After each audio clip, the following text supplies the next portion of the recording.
एक बर्फीली रात गहरे अंधकार में छिपी एक कॉलोनी में एक भूतिया कहानी आरंभ हुई। उस कॉलोनी की सड़कों पर चलने का ख्याल ही डरावना था, जब वहां रात के पहरे में एक अजीब सी आवाज सुनाई दी देती थी। लोग यह कहते थे कि उस समय वहां कुछ अनदेखा और अनसुना होता था।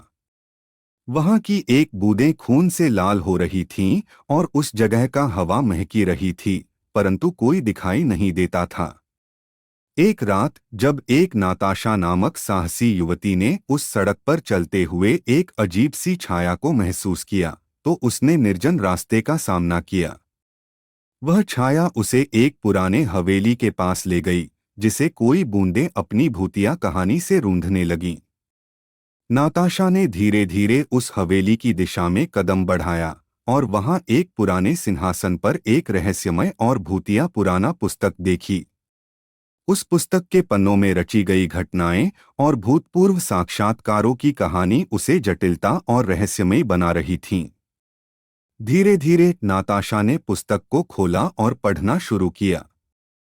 उस पुस्तक में लिखे गए किस्से बताते थे कि इस कॉलोनी में कभी एक सम्राट राजा रहता था, जिसने इसे अपनी राजधानी बनाई थी।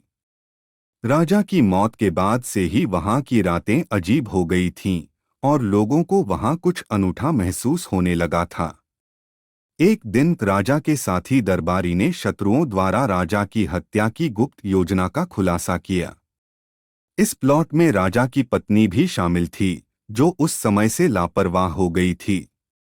उन्होंने राजा के साथी दरबारी को भी मार डाला और अपनी मौत के बाद भूतपूर्व साक्षात्कारों में लिपट गई।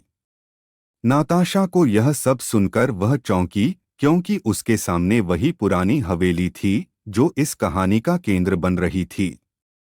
भूतपूर्व साक्षात्कारी राजा रानी की आत्मा अब उसे यह सच्चाई बता रही थी कि वे अपने अधिकारों को वापस पाने के लिए